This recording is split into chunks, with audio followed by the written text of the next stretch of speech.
everybody, it's Eric Pappenfuss. It's Friday, so it must be a buy day.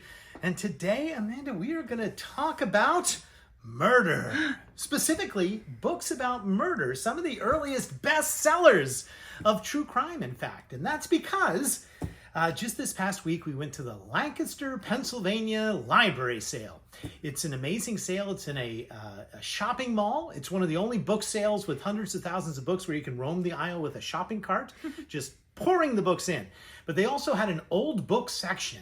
And in that old book section, I found the first ever book of true crime published in 17th century England. This is really a cool book, and I am pleased to be able to share it with you now.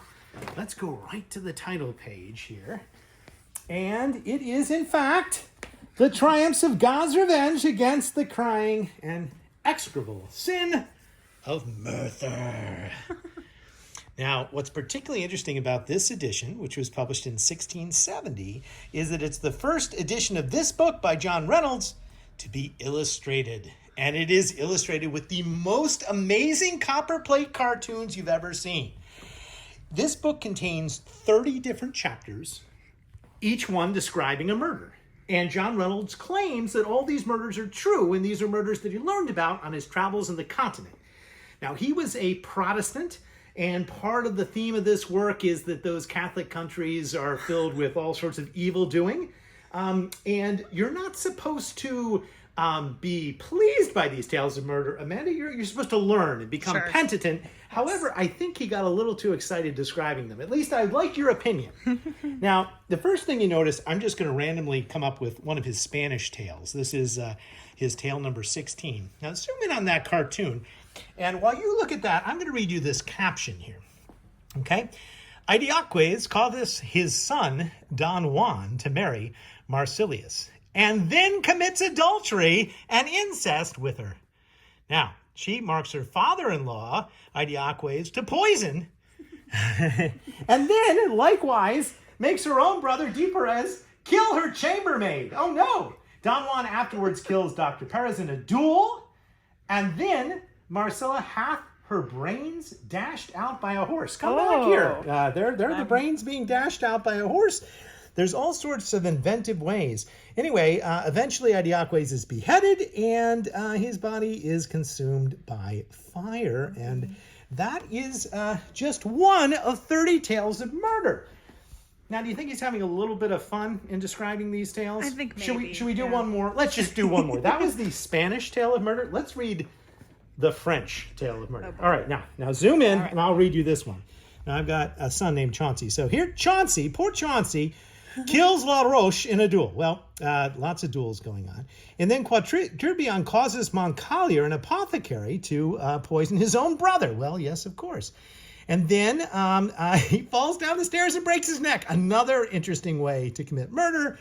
And then he causes his father's miller to murder and strangle Marietta in her bed and then throw her body into a mill pond. Oh my gosh. I know. And then Perrault the miller is broken alive upon a wheel and then beheaded. Yeah. So you've got all these things happening. Now, this was considered really the first book of true crime.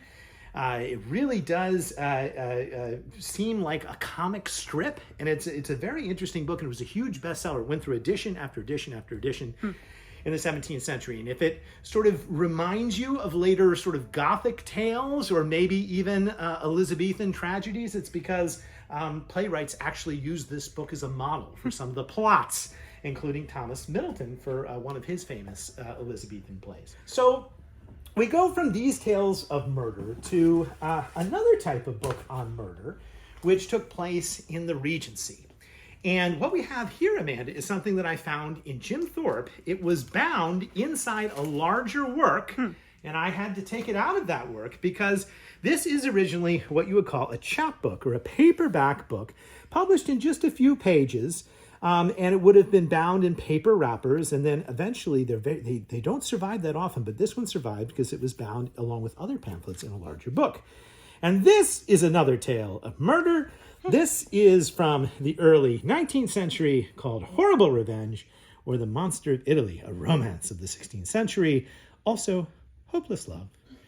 And what made these books sort of notable were they were inexpensive, they were cheap, they were short, but they also always had a dramatic frontispiece.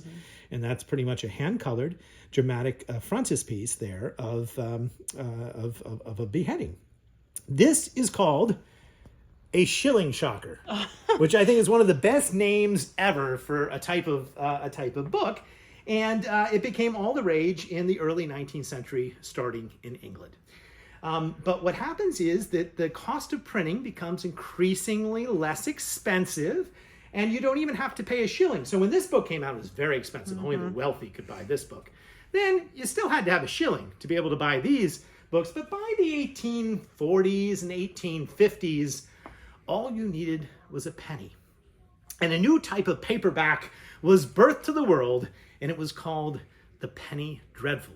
And the Penny Dreadful, we also found one of these just recently, which is amazing, was a cheap paperback book that was often illustrated and was a little bit longer than the shilling shockers, but was really characterized by just horrible printing quality. Now, this one is remarkably well preserved, wouldn't you say? The Victim Bride.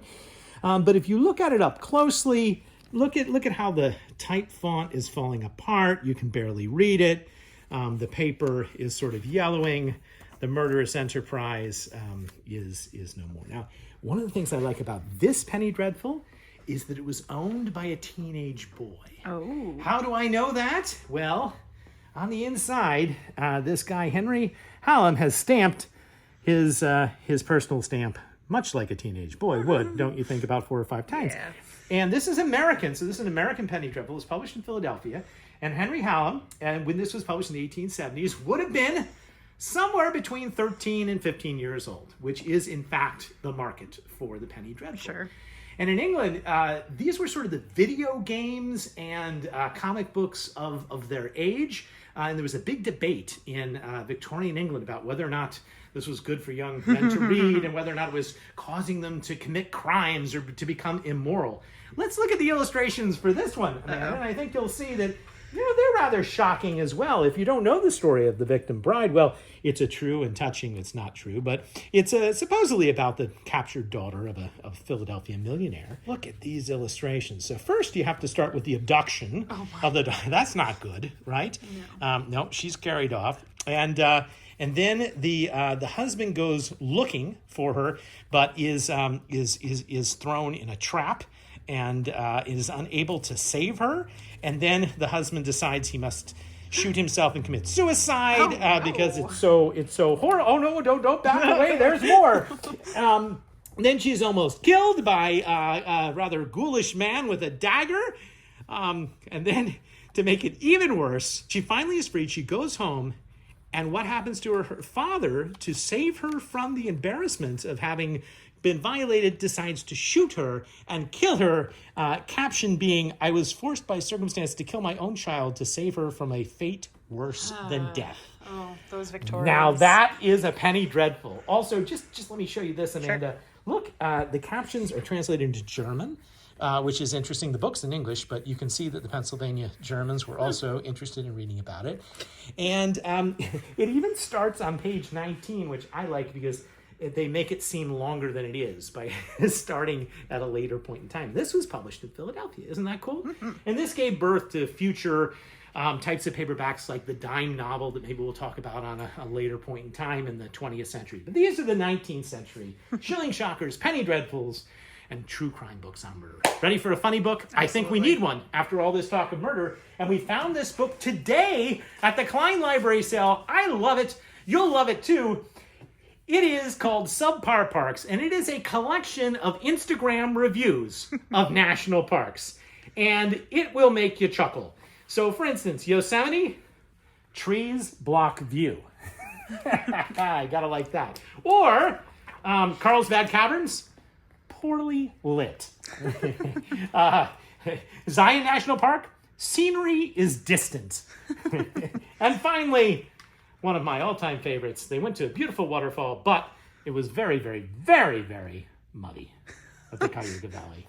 Subpar Parks, our funny book of the week. Well, thanks for watching. Please watch next Friday and every Friday for more adventures in the world of books.